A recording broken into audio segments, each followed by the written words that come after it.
Hi, so Jamie here, and it's Q&A week 3. So this week I've got a question of Fiona Kesteven, who had asked me for some advice actually for today, Sunday, a race, and unfortunately I've not been able to answer it until today. So although it might not be any use for her today, hopefully it will be in the future and hopefully to other people as well. So her question is that she's moving from a sprint distance to standard distance, and she wants to have any kind of nutritional advice, basic things that might help.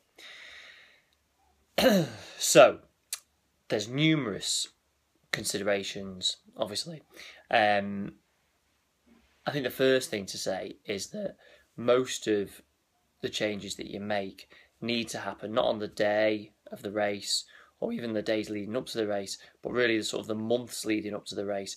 Obviously, you're going to be going for longer, which is going to have an impact on calories burnt and therefore needing extra fuel, etc.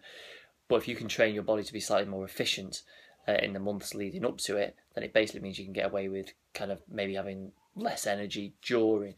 And one of the main ways that you can do that is actually kind of training your body to convert to using fat for fuel. So that happens in the months leading up to it, and that is for a different video, to be honest with you. So that's the big thing. The small things, I'm quite a fan of the train low, race high philosophy, which basically refers to training in a relatively low glycogen state and racing in a higher glycogen state. So the theory being, going back to the kind of fat adapted model, is that you train your body to be more fat adapted, but then when you come to race, you have more glycogen, so you're kind of getting the best of both worlds.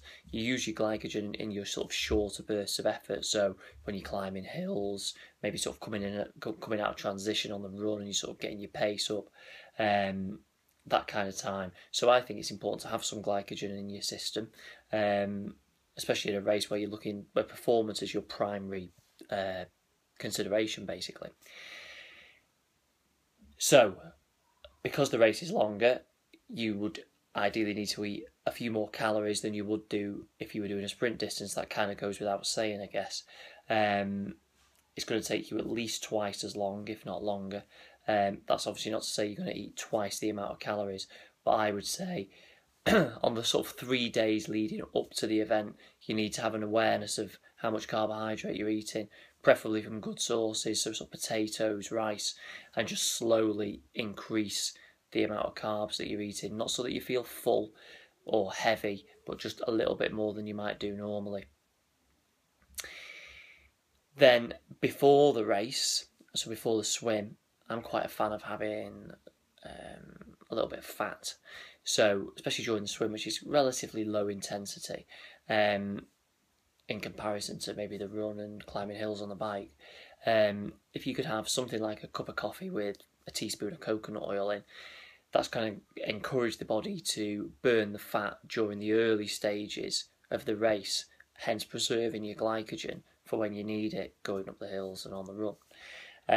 So yeah, a cup of coffee, a little bit of coconut oil in there.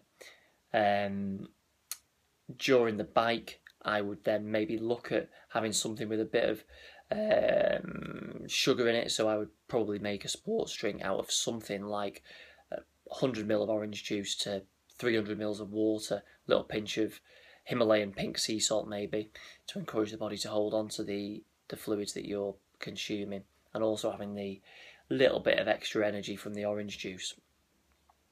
Then potentially on the bike, maybe having a few nuts, maybe a little bit of beef jerky. These are all slightly unusual. I'm not a great fan of gels, so if you're having nuts, obviously predominantly fat. If you have something like cashews, they've got quite a lot of carbs in as well, actually, in relation to most nuts. So the cashews are a pretty good option, and that should fuel you to get through. And then obviously you're onto the run, but you hopefully have got enough energy within your body to kind of get you around. So hopefully that kind of helps a little bit. It's obviously going to be slightly different for everybody, and these are general recommendations. But yeah, hopefully that helps a little bit. All right, cheers.